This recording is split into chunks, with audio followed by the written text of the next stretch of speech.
खुलुमबाय।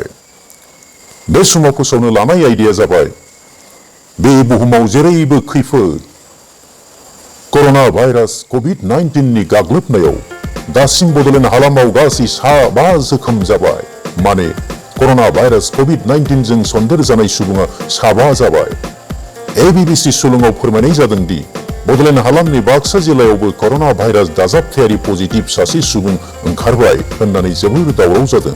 नाथाय मिथिनो हानाय जादों दि दासिम बे दावराव जानो हमनाया गोदानै मोननाय कर'ना भाइरास कभिड-19 नि दाजाबथायारि पजिटिभ आसाम सरकार सावस्रि बिफानजों फोसावजाथ'वाखै। अब्लाबो बे जिउसानिफ्राय बारग'नो थाखाय जायगानि हालामारिफ्रा बयखौबो सांग्रां जानो खावलायदों।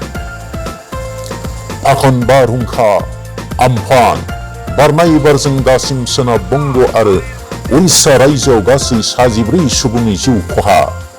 आरोबाव एबिबिसि सुलुङाव बुंनाय जादों दि बे फाखन बारहुंखानि गोहोमावनो आसाम बड'लेण्ड हालामाव थांनाय हर समनिफ्रायनो दिनैसिम थाथ'नाय गैयैजासे अखा हागासिनो दं। एसेनोसै, गोजोन्थों। अनित, बिबिसि।